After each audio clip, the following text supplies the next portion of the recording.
The cursed sea stretches before a sea emperor's ship, its violet storms stirring awake. A sea emperor, his haki roaring like a furnace, dares to challenge the sea. 60 seconds later, there is only dust. The sea devours his haki, his ship, his legend. At the Naval Academy, the reaction is different. They laugh at the only student with no haki at all. Zero haki, Daichi. You are not a pirate. You are a piece of driftwood. Loud as always, but loud doesn't beat quiet. Enough. Tomorrow's field trip, the cursed sea. You will observe. You will not engage. Finally, a chance to prove real haki. You can stay on the boat, Daichi. Prove what? That you can die in 60 seconds. By morning, the class ships out toward the cursed sea, and Daichi, the joke, stands at the back, watching the horizon. They step onto the observation deck, high above the cursed sea, the water below churning with violet rage. This sea does not forgive haki. 1 minute inside is death. Do not cross the rail. A whole emperor turned to ash in seconds. If you fell in, Daichi, it wouldn't even notice you. Probably not. It only hunts what it can devour, and I have nothing it wants. Daichi leans over for a better view, and the rotted railing snaps under his weight. He crashes into a tiny skiff tied beneath the platform. The old rope tears free with a groan. Daichi, you idiot, grab something. The current is pulling you in. The skiff slides into the sea. The boundary runes flare brighter as Daichi crosses it. No one follow. He is inside the death zone now. There is nothing we can do. The violet haze swallows the boat, and the students count seconds in terrified silence. The clock is running. Inside the cursed sea, the violet storms rage. But around Daichi's skiff, the water goes still. A tendril of condensed haki lunges at him, keen to devour. It evaporates inches from his chest. It only devours haki. I have nothing for it. This sea is just a very angry filter. He sails across, untouched, a calm eye within the chaos. The sea howls, but he hears only wind. The far shore emerges from the mist. Daichi steps onto the sand, shoes wet, expression blank. Well, this is inconvenient. The whole class is waiting. They probably think I am dead. He turns the skiff and rows back into the storm. The sea's fury intensifies, but still cannot reach him. What the? Something's coming out of the haze. It's a boat. Daichi's skiff drifts back to the platform. The students stand frozen, mouths open. Instructor Hori drops his clipboard. They look like they've seen a ghost. Maybe I should say something. Word of the impossible survival reaches the Marine Council.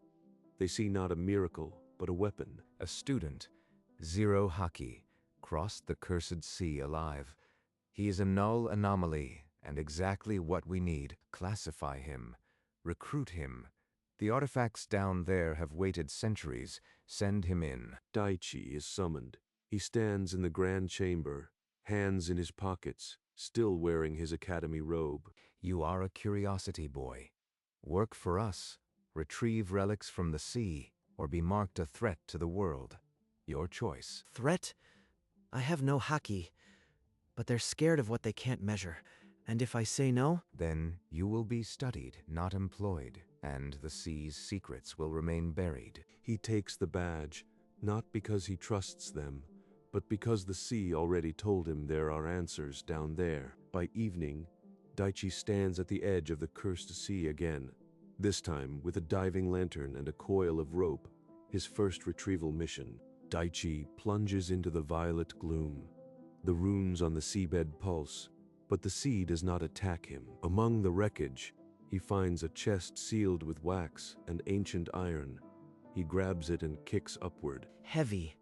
Probably logs or ledgers. The council will be pleased, but I want to read them first. The council's laboratory. Attendants pry open the chest, revealing waterlogged logbooks. Renault's monocle glints. Excellent. Continue diving. There are more relics, much more. Days later, a sleek, armored ship cuts through the waves. At its bow stands Princess Wakana, daughter of the admiral lost to the cursed sea. You were the null anomaly? I expected someone taller. I'm your surface contact. Don't get in my way. Angry and royal. She lost someone here. That's why she's doing this. Fine. Don't sink the boat.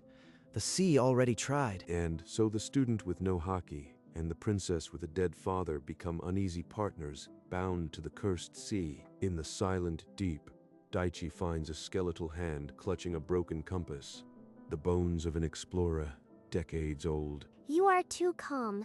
This man died grasping for something. What are you even looking for down there? Answers. The same ones your father wanted. But I won't share until I know who else is listening. He opens the explorer's journal, water damaged, but one line remains legible in faded ink. Beware the nulls, for the king's filter shall find them. King's filter. The cursed sea isn't a natural disaster. It's a machine, and it was built to detect something. What does that mean? Nulls? Like you? Maybe. Or maybe anyone without hockey. I survived because the sea can't touch what it can't measure. My father died testing that filter. If this sea was built, someone built it, and they kept it secret. The word null hangs between them. For the first time, Daichi sees the sea not as a killer, but as a key. Over weeks, Daichi dives repeatedly. Bones, coins, broken swords. Each haul adds a piece to an unseen puzzle. My father believed the sea had a heart, a convergence point for all its haki. He died reaching for it. The center of the filter. If I get there, maybe I'll finally know why this sea can't touch me, and what the king feared. In the laboratory, Renault summons Daichi. His smile is gone, replaced by cold urgency. Your dives aren't deep enough. I require a specific artifact. One the council has hunted for centuries. He's never mentioned a target. He's been holding back the whole time. What artifact? An old tome, bound in dark leather, marked with a skull. It vanished when the cursed sea was created. Find it. That night, Daichi lingers in the corridor outside the council chamber. Renault's voice seeps through, low, cold. They view me as a tool. I need to find that tome first, and the heart of the sea, before they decide I've outlived my usefulness. Daichi dives deeper than ever before, into a submerged stone chamber where no current stirs. A skeleton in royal rags guards a single pedestal. On it rests the tome Renault described, bound in cracked leather, embossed with a grinning skull. Daichi takes it and swims for the surface. This is what Renault wants. But he doesn't know I found it. Not yet. Nightfall. Daichi's skiff drifts on the cursed sea's edge.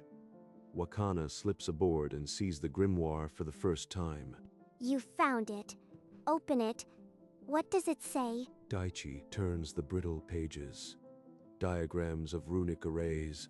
Then, the king's paranoid script. The true nulls, those born without hockey, shall one day unmake my empire. To prevent this, the cursed sea shall be their grave. It was designed to kill you. From the start. That's why it couldn't touch you. You are what it's for. A paranoid king built the sea as a filter, and I walked through it because I have nothing it can detect.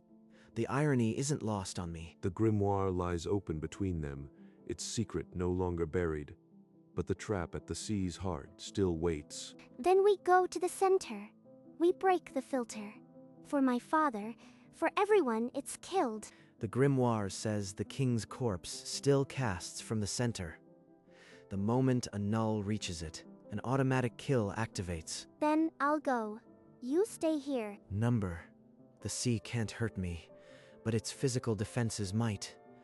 I need you to watch my back. They spread a map of the cursed sea. Daichi traces a path to the vortex, the heart where the runes converge. The runes are already reacting to my presence. They sense me. When I reach the center, that corpse will wake. This is madness, but it's the only way to end it. The sea screams as they enter the vortex. Violet lightning cracks around them. Wakana's armor hums with protective light, and then, abruptly, silence. They float into a glassy calm, the eye of the storm. There, The throne. That's where the king waits, exactly as the grimoire said. They tie the skiff to the ancient stone. The air is deathly still, heavy with old malice. No hockey here. The filter can't sense me. But something else is definitely waiting. This silence is worse than the storms. How can a place so dead feel so alive? They climb steps that haven't felt a mortal foot in centuries. At the top, a throne of black stone. There, the king, still rotting after all this time. My father's killer. No, the architect of his death. I should feel rage, but all I feel is cold. The corpse sits slumped, a gold crown fused to his skull. One hand grips a shattered scepter. The grimoire said the spell is active. He's not entirely dead. Stay behind me. I am not hiding. If he moves, I'll end him. They stand before the silent king. The crown's jewels catch the violet light. The chamber waits. Daichi takes one step closer. The crown's embedded jewels flare, flooding the chamber with violent, hungry light. The king's head lifts. Empty eye sockets snap open. Two pits of violet fire. A condensed hockey blast erupts, aimed straight at Daichi's chest. It washes over him and dissolves. I have nothing it can measure. The spell is blind. That's why it can't kill me. The corpse's programming fractures. The hockey filter failed. A more primitive protocol takes its place. Bones crack. Dark matter coalesces into a physical cutlass and shield. The king stands, sword in hand. It's not using hockey anymore. Daichi, it's coming at us with blades. Good. I am not afraid of an old man with a sword. Let him try. The corpse lunges, a blur of rotting motion. Daichi sidesteps, the cutlass grazing his robe. The fight is real now. And so, in the heart of the cursed sea, a student with no hockey faces a dead king who refuses to be history.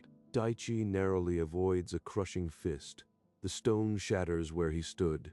Shards graze his shoulder, drawing blood. Daichi, use this. A spare cutlass skids across the stone floor.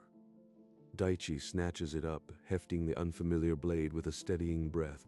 The corpse presses forward, attacks a relentless flurry. Steel clashes, sparks erupt in the violet gloom. Daichi struggles to match its strength. Step in close. I'll block its heavy swings with my armor's field. A shimmering barrier of light materializes before Daichi, intercepting the corpse's next strike with a resonant crack. It's rhythm. Every third strike leaves its left side open. I just need one clean opening. The king overextends, a wild horizontal arc. For a heartbeat, his flank is exposed, and Daichi slashes vertically across the torso. Rotted cloth tears, but no blood flows. The wound sizzles. Violet hockey threads knit the flesh back together. The king barely falters, swinging his cutlass again, as if nothing happened. Physical damage isn't enough. We have to sever its connection to the hockey or destroy the spell's anchor. The corpse's jaw unhinges. A rolling hockey wave erupts, aimed not at Daichi, but at Wakana. She is thrown, armor shrieking. Before she hits stone, Daichi slides in front. The hockey hits his back and scatters like fog, leaving him untouched. Stay behind me. Its hockey can't touch me. Use your armor to blind it.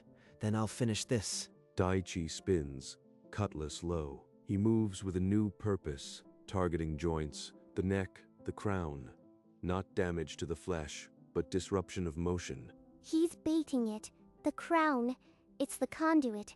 If I can overload the runes... She slams her gauntlet into the stone floor, and every enchantment in her armor ignites at once. A white-hot nova fills the chamber. The corpse shrieks, a dry, rasping sound. Its eye pits flicker, the hockey tendrils around its crown short-circuit. It staggers, blind. Now its sight is gone, and so is its guard. The crown is the key. End it. Daichi. Cut the crown off its head. That's the spell's anchor. Daichi exhales once. Then he charges, cutlass drawn back. the edge aimed at the seam where gold meets skull. The chamber holds its breath. The cutlass sings through rotted sinew and gold. The crown and the head beneath it separate cleanly from the shoulders. For one frozen heartbeat, the corpse stands, clutching air. Then it topples, crashing end to dust and ancient bones. The dark haki unravels, violet tendrils withering in the sudden silence. The king's curse has lost its vessel. So, this is what it took. A boy with no haki, and a princess who refused to give up. He stoops and picks up the fallen crown, the gold still warm with malevolent energy. Break it, Daichi. End the spell for good. His hands close around the metal. With a sharp twist, the crown snaps. The sound echoes like a scream. Far outside, the cursed sea shudders. The violet storms begin to unravel, runes on the seabed flickering out one by one. It's fading. The sea my father died in. It's finally at rest. Daichi drops the broken crown. The cursed sea, for the first time in centuries, reflects only sky. They sail back across waters that no longer churn violet. The cursed sea is just a sea now. It feels like waking from a nightmare. My father would have wanted to see this. In the council chamber, a messenger arrives. Renault seizes the report, his monocle clattering to the floor. The cursed sea collapsed. That fool, he destroyed the filter himself. The null anomaly must be silenced. Before any order can be given, a sealed message arrives, sent by Daichi himself. The room stills. To the council, I know you sent me to die. The crown is broken, the spell undone. The Aldrich style is a trap. I am done. Tell the world it was a weapon. He's ruined centuries of work. The Aldrich style, if it gets out, we'll lose every advantage. The truth cannot be contained. Within days, a royal decree is posted in every port. The Aldrich casting style, proven a tool of oppression, is hereby banned. The cursed sea is closed forever. I never needed haki to be strong. Now the world knows it. Daichi, the null anomaly. He survived the cursed sea and broke it. I called him Driftwood. Rumors become roar.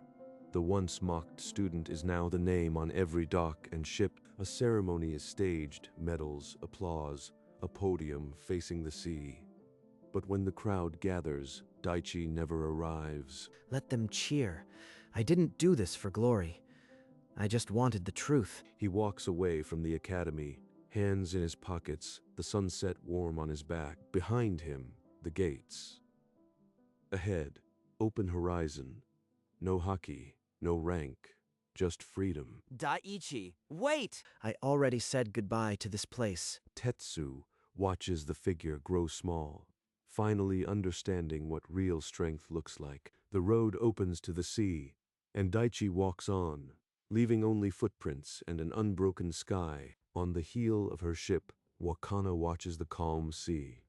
The horizon is wide, but her mind is on one person. A folded paper is tucked inside her glove. She didn't notice it before. Wakana, you were more than a contact. Thank you. If the sea ever calls, listen. Daichi. Set sail. There's still more sea to see. Her ship catches the wind and cuts toward the morning light, leaving the harbor behind. On a quiet pier, Daichi pauses. Instructor Hori steps out from the shadow of a warehouse. No words are needed. Hori offers a single, deep nod, the kind he reserves for equals. An old teacher who finally sees. Somewhere else, a memory lingers, a beach at sunset. Two people who said everything without speaking. Daichi's old skiff rests on the shore, overgrown with wild flowers. One journey ends. Countless more wait. Ships now cross the open blue, where the cursed sea once raged. The trade routes grow fat with peace. In a museum, the ancient grimoire rests in a glass case, a warning chiseled below. King Aldrich, his fear forged the cursed sea. Let none repeat his folly. The skiff that carried Daichi through death still rests on that forgotten beach, overgrown with wildflowers. Children sometimes find it, and the elders tell the story. A boy with no haki who broke the sea. Aldrich's name is a caution. His runes are cold stone on the seabed, harmless forever. The world learned, power that fears the powerless is no power at all. Daichi's name lingers not in monuments, but in the quiet truth that a null can change everything. And somewhere on a road without a name, a young man with slate blue eyes walks toward whatever comes next. The cursed sea is gone. Its survivor is free. The cliff path wends along the shore, grass bending in the sea breeze. Daichi walks slowly, the sun warming his back. No hockey, no rank, no orders, just the sea and the sky, and enough time to see both. He remembers the storms, the council, the corpse king, all of it, now just distant echoes. I survived because I was nothing they could measure. That's not weakness. That's not weakness. It's the one thing they could never take. He stops at the cliff's edge and watches the waves below. For the first time, there is nowhere he needs to be. Maybe I'll find a new sea. Maybe I'll just walk until I'm tired. Either way, it's my choice. He turns from the sea and continues along the path, his shadow stretching long behind him. The world doesn't need another hero with hockey.